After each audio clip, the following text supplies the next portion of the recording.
Bien, mis queridos, les invito a buscar en sus Biblias, por favor, en el libro de los Hechos. Estamos en los últimos dos capítulos del libro de los Hechos. Ya básicamente esta última porción tiene que ver con el viaje del apóstol Pablo ya rumbo a Italia, rumbo a Roma. El tema de hoy es rumbo a Roma, complicaciones en el viaje. Vamos a mirar los primeros 13 versículos, pero desde ya les digo que el estilo literario, el dominio que tiene Lucas de los conceptos náuticos es increíble, es interesantísimo. Vamos a ver acá cómo se da finalmente la orden. Recuerda que Pablo ha apelado al César y va ahora rumbo al César. En estos dos últimos capítulos vamos a ver la travesía, qué es lo que ocurre con ellos en el capítulo 27. Van a enfrentar problemas en alta mar, van a parar en una isla llamada Malta y finalmente ya van a llegar a Roma. Así que vamos a dividir, el capítulo de hoy tiene 44 versículos, vamos a ir por parte, vamos a mirar en el día de hoy los primeros 13, 14 versículos y el tema es rumbo a Roma, pero hay complicaciones en el viaje, en el camino. Quiero que prestes atención al relato de Lucas y veamos con cuidado algo interesante, el cuidado de Dios que tiene con el apóstol Pablo. Observa conmigo qué podemos aprender. En primer lugar, quiero que observes conmigo la conclusión y el embarque hacia Roma. Los primeros dos versículos. Comienza nuevamente la travesía, el viaje. Verso 1. Recordemos que Pablo es inocente. Dice el capítulo 26, verso 32. Y Agripa dijo a Festo, ¿podía este hombre ser puesto en libertad si no hubiese apelado a quién? A César. Es decir, que ellos están conscientes de que Pablo es inocente. Ahora, mira cómo comienza la travesía. Cuando se decidió que habíamos de navegar, se tomó una decisión. Es interesante notar que a pesar de que esta es un decreto, es una decisión humana, el que está detrás de todo esto, ¿quién es? Dios. ¿Por qué es Dios? Porque en el capítulo 23, versículo 11, el Señor Jesucristo, que se aparece al apóstol Pablo, le dijo, así como has testificado en Jerusalén, también vas a testificar, ¿dónde? En Roma. Entonces, si bien es cierto, comienza la travesía, hay un decreto humano, detrás del decreto humano está ¿qué cosa? La mano del Señor. Pregunta, ¿no cree que en su vida, detrás de todas las cosas que ocurren, que usted y yo enfrentamos, no está también ¿quién? La mano del Señor. Aunque a veces pareciera que las circunstancias, las situaciones no son las mejores, escúcheme bien, nada escapa a qué cosa, a la mano, al cuidado y al control del Señor. Estamos hablando en que la fecha es entre septiembre y octubre del año 59. El texto, verso 1, dice lo siguiente, y puedes observar conmigo, y les recomiendo también que mires en tu hojita, en tu apunte, el mapa que tenemos. De esa forma podemos guiarnos. Desde Cesarea va a comenzar entonces el viaje. Cuando se decidió que habíamos de navegar, lo primero que vemos el comienzo de la travesía, dice que van a navegar ¿hacia dónde? Dice navegar para Italia. ¿Por qué Italia? Porque Italia es la capital ¿de quién? Del Imperio Romano. Pero en esta travesía, en este viaje, lo que es imposible evitar serán tormentas, problemas y dificultades. Pero vamos a ver cómo el Señor fortalece al apóstol Pablo y cómo a través de Pablo, que está haciendo la voluntad de Dios, los que están a su alrededor también son bendecidos. Hemos visto entonces, hemos visto cómo comienza la travesía, hemos visto el comienzo del viaje.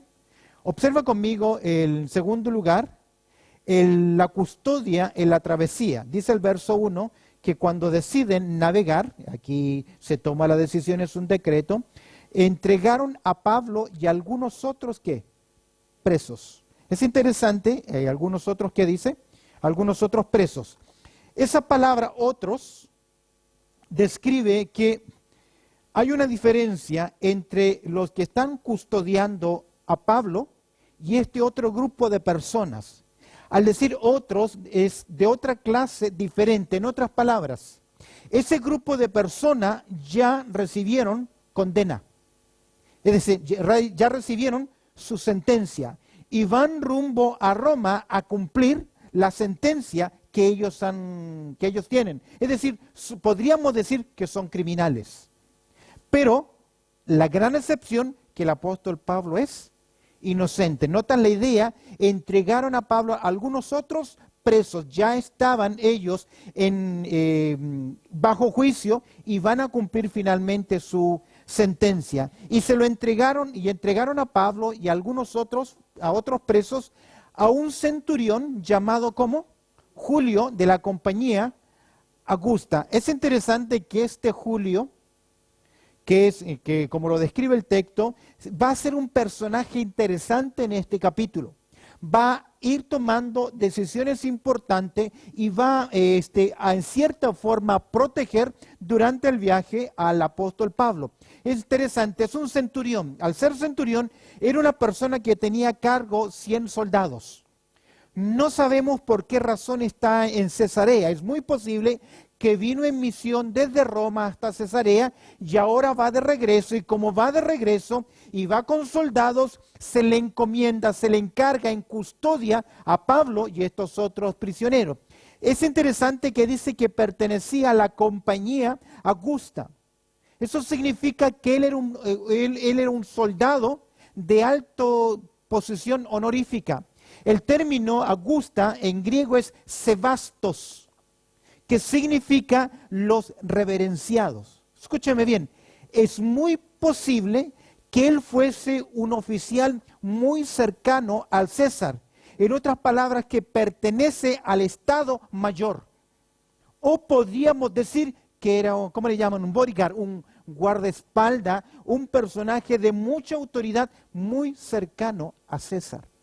Tiene esta comitiva, aquí vemos entonces el comienzo de la travesía, la custodia en la travesía. Observa conmigo algo interesante, cómo Dios va cuidando de sus siervos, en especial del apóstol Pablo, porque vas a ver acá, no simplemente que se reanuda, comienza la travesía, la custodia, Pablo, los presos con este famoso Julio, sino que también vemos la compañía en la travesía. La compañía en la travesía. Si tú observas conmigo, vas a ver que hay dos personajes que van en apoyo, en amistad con el apóstol Pablo.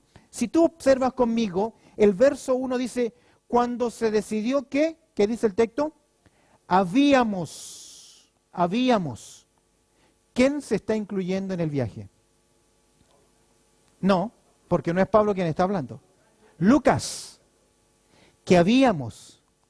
Dice el verso 2, y embarcándonos, en primer lugar encontramos que Lucas va a acompañar a Pablo en esta travesía. Ahora, Lucas no es parte del proceso. Eso significa que él tiene que pagar su propio ¿qué?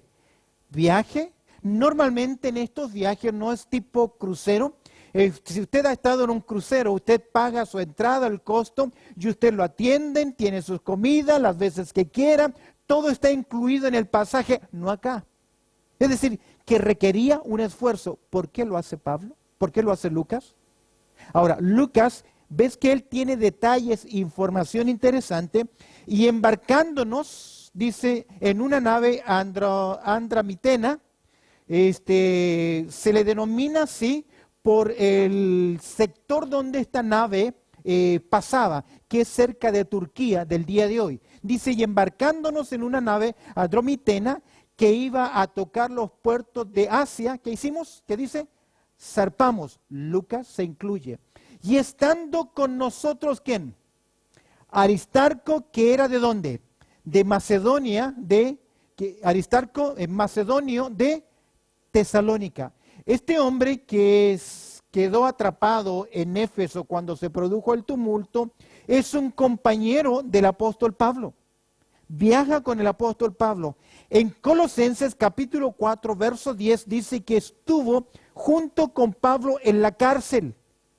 No era condenado, no era el culpable, pero decidió acompañar a Pablo en la cárcel y dice el texto que eran de los pocos que trajo ánimo en la vida del apóstol Pablo. En Filemón capítulo 24 se dice que fue un colaborador.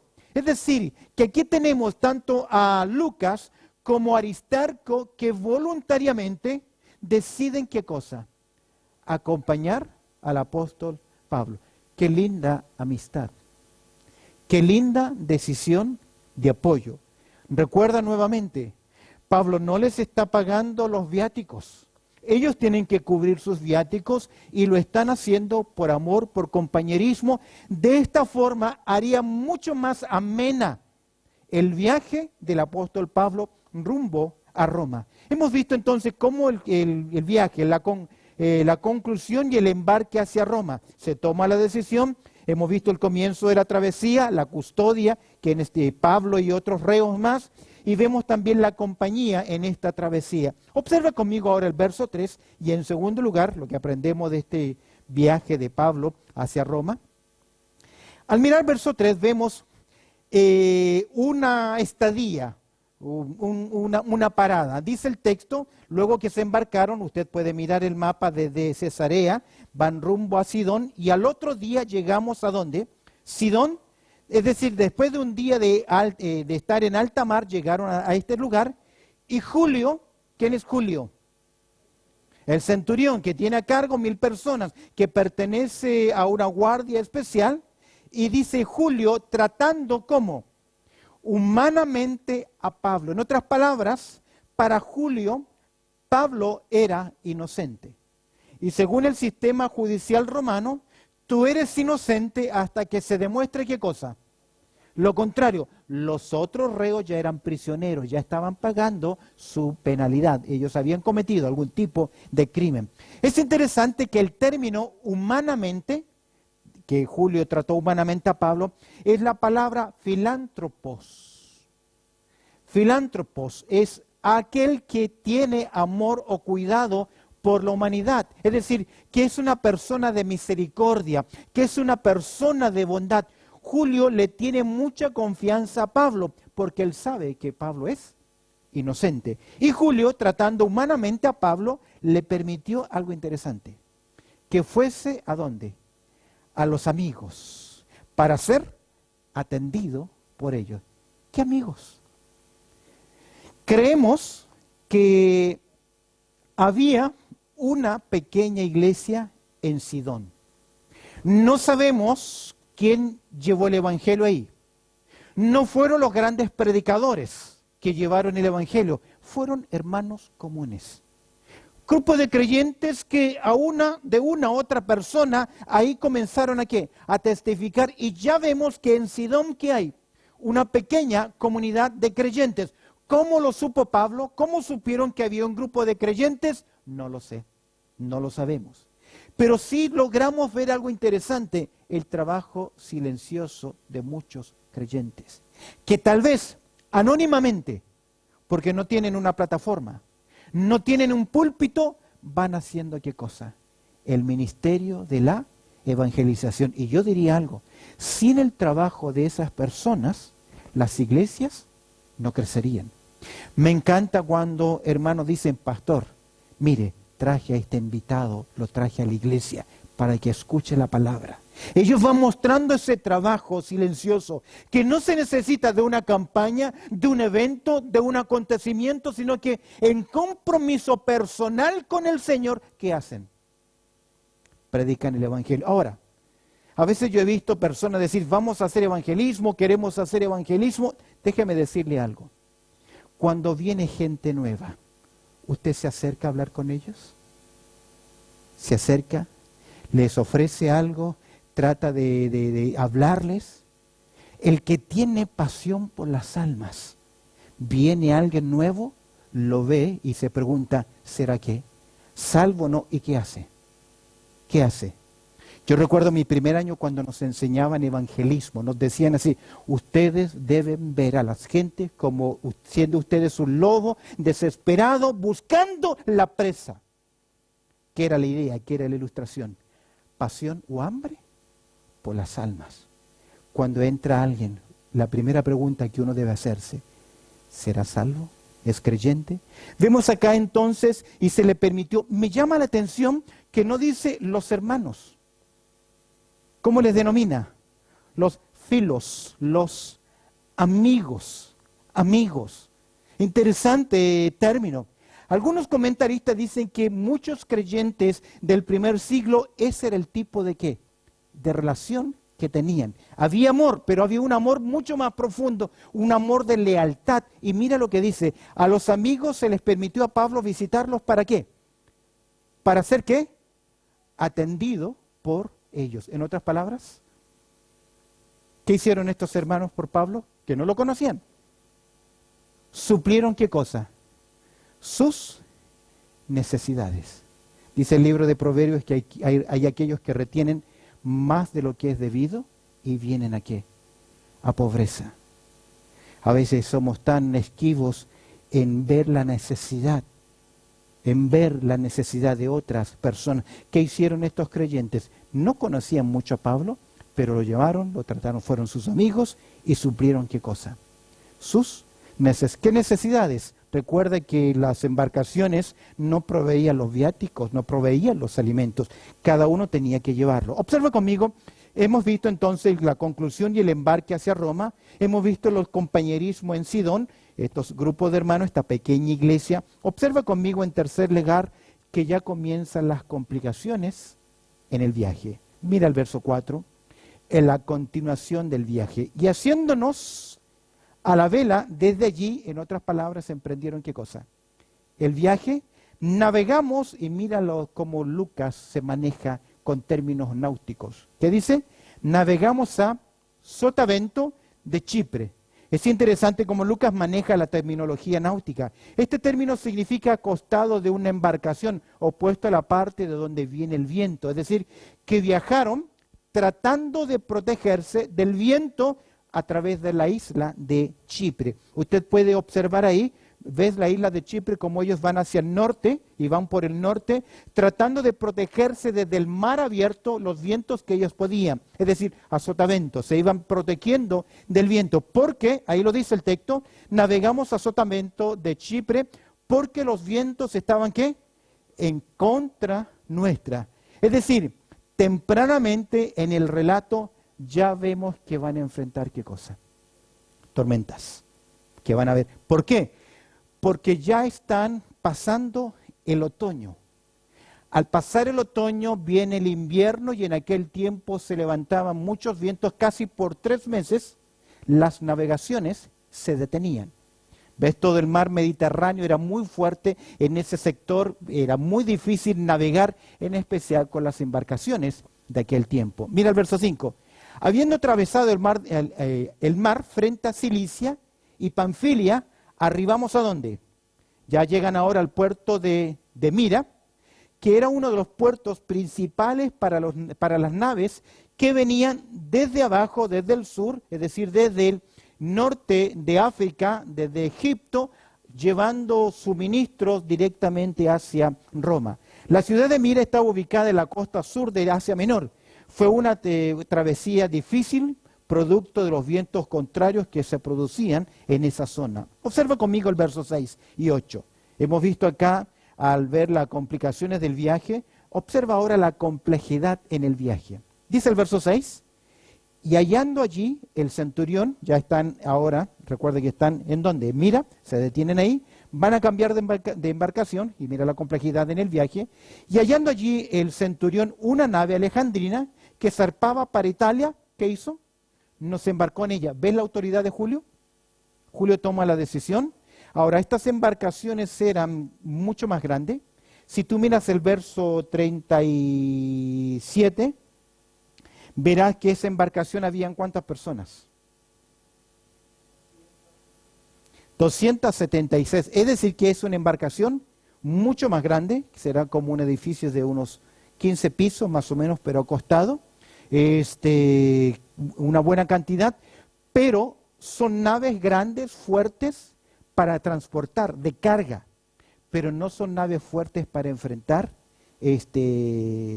vientos o tempestades. Dice el texto, verso 6, y hallando allí el centurión una nave alejandrina que zarpaba para Italia, nos embarcamos en ella. Verso 7, navegamos muchos días, y mira la complejidad, despacio y llegando como a duras penas frente a Nido, porque nos impedía el viento.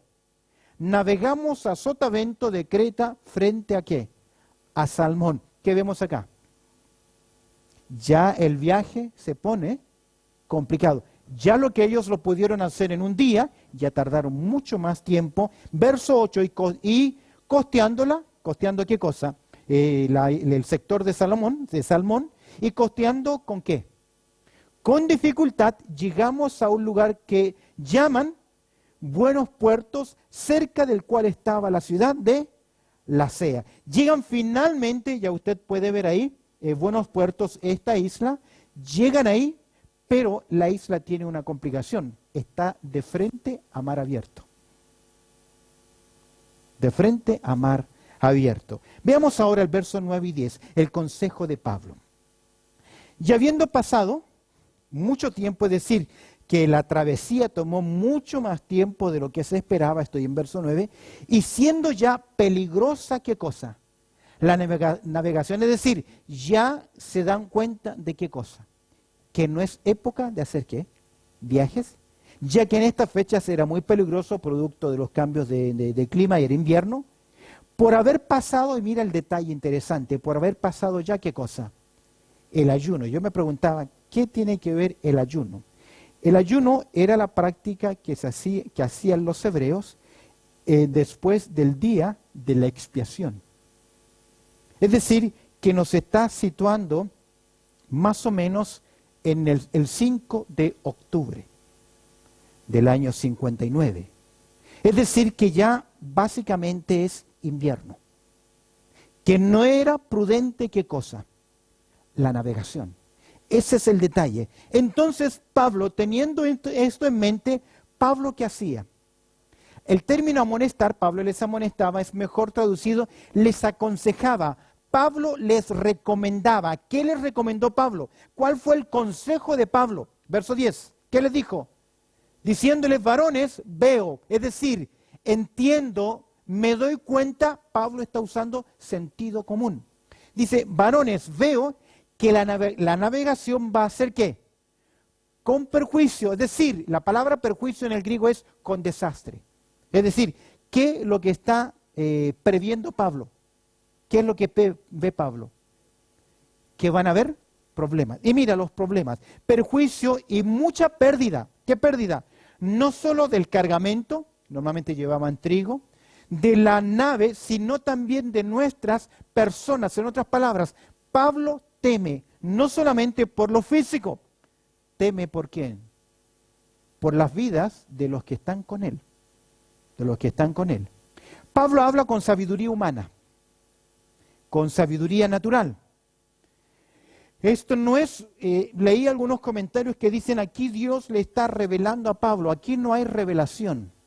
Pablo está usando el sentido común. Ya Lucas hizo mención después del ayuno, es decir, ya en tiempo de invierno, donde históricamente los comentaristas de históricos dicen no eran tiempos para navegar, para hacerse alta mar, porque era peligroso. Es interesante el consejo de Pablo. Miremos ahora finalmente punto 5. Hemos considerado la conclusión y embarque, es decir, la decisión de enviar finalmente a Pablo desde Cesarea a Roma. Hemos visto el compañerismo en Sidón, hemos visto las complicaciones del viaje, hemos hecho mención de cuál es el consejo de Pablo y vamos a ver por qué Pablo da este consejo. Observa conmigo ahora en quinto lugar, el consenso y el consejo es ¿qué? Desestimado, verso 11.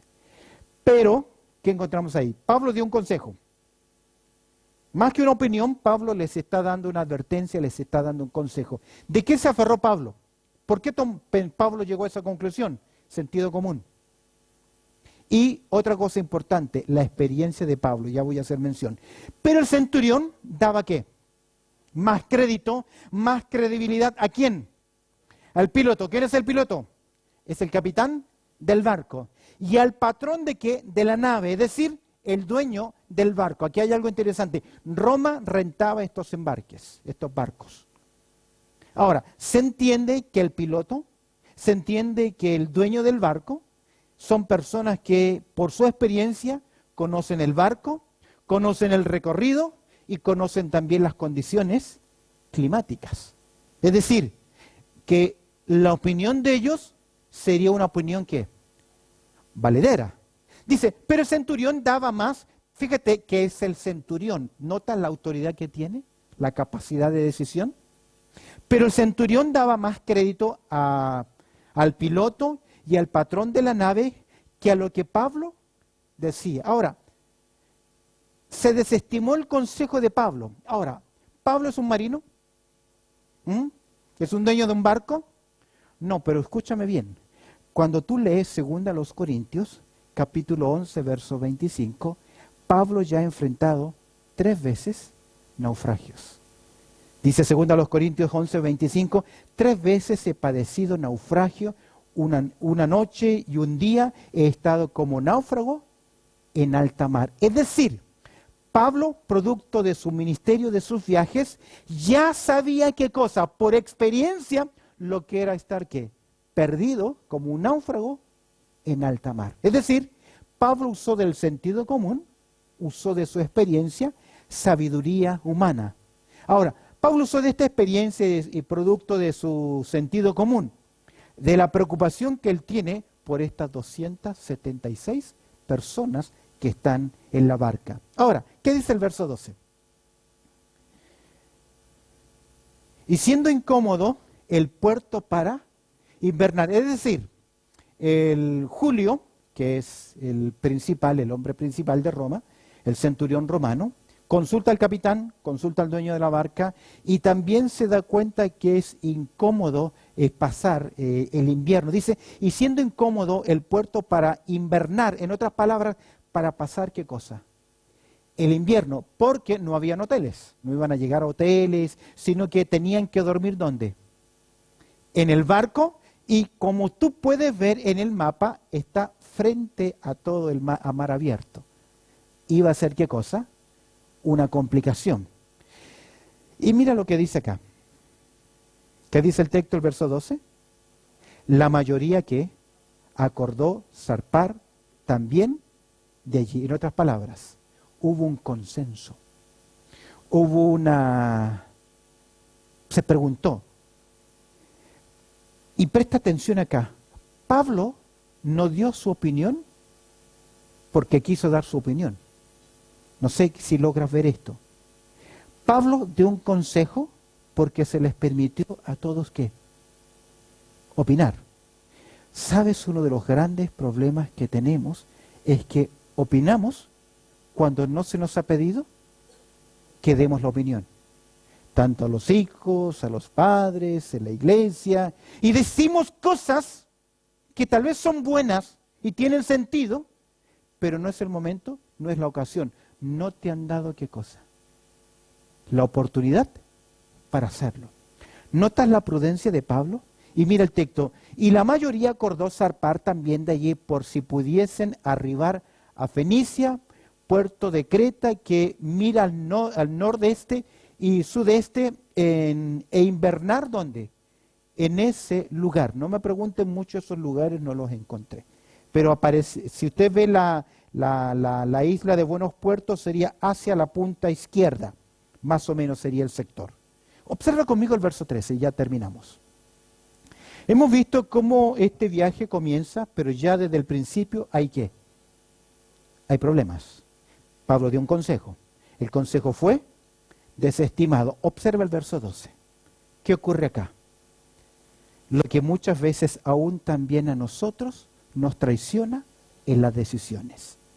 Las circunstancias a favor. Observa. Soplando una brisa del sur. Es decir, una brisa favorable que les permitía ¿qué cosa? movilizarse tranquilamente.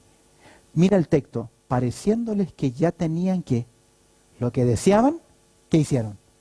Levantaron anclas e iban costeando Creta, es decir, las circunstancias estaban ¿qué? A favor. ¿Cómo decimos nosotros? ¿Viento en qué? En popa. Circunstancias. ¿Sabes qué?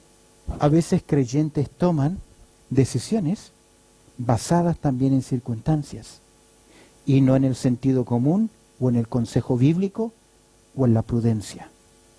Yo he oído a personas decir, voy a hacer esto en el nombre del Señor. Y es una imprudencia que salgan en ese horario, o que hagan ese tipo de actividad, o que hagan ese tipo de cosas. Pero ellos dicen, no, yo lo voy a hacer en el nombre de ¿quién? Del Señor. ¿Y es qué cosa? Una imprudencia. Dios nos da a nosotros ¿qué cosa? La sabiduría para saber tomar decisiones. ¿Sabes cuál fue el consejo de Jesús a sus discípulos? Sean ustedes prudentes. Mateo capítulo 16, verso 10. Prudentes. ¿Y qué significa prudencia? ¿Qué significa prudencia? Dice prudentes como la serpiente. ¿Qué significa eso? Que hay que saber mirar, observar, antes de tomar una decisión. ¿Y qué es lo que ellos vieron acá? Que los vientos estaban ¿qué? A favor. ¿Usted cree que cuando Jonás desciende a Jope y de Jope encuentra un barco que lo va a llevar a Tarsis, no crees que Jonás se confundió? Dijo, wow, todo está como viento ¿qué? En popa.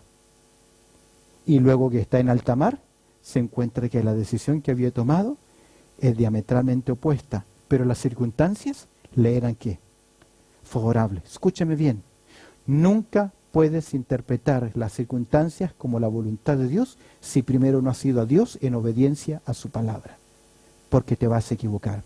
Mira, pareciéndoles, terminemos ya, que ya tenían lo que deseaban, levaron anclas e iban costeando Creta. Me voy a detener en verso 14, solamente lo vamos a leer. ¿Cómo comienza el verso 14? Pero no mucho después.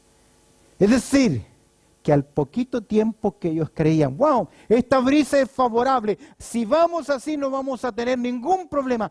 Poquito después, no mucho después, dio contra la nave un viento que huracanado llamado Euroclidón. Ya tenía nombre. ¿Ves? ¿Te has fijado que a veces a las grandes tormentas, sabes que la palabra huracán es la palabra tufonicos, tufonoicos? ¿A quién lo suena? Tifón.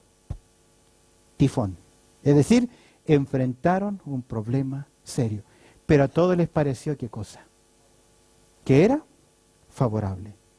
Terminemos con una reflexión. Cuando la decisión es equivocada. Podemos ver acá 5 factores que contribuyeron a la decisión equivocada del centurión y de estos marineros. En primer lugar, la impaciencia. Y habiendo pasado mucho tiempo, dice el verso 9. Es decir, uno de los errores más grandes que hay es que tomamos decisiones importantes ¿en qué? En poco tiempo. El consejo bíblico siempre es guarda silencio, espera en Jehová. ¿Cuál fue el primer error? La impaciencia. Segundo error, se fiaron más de qué? Del consejo humano que de un siervo de Dios. Nunca tomes una decisión si no pides consejo a quién. A siervos del Señor. ¿Qué dice la Biblia? En la multitud de consejeros está la sabiduría.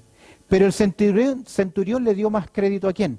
Al piloto y al dueño del barco, al patrón del barco. Tercero, la incomodidad.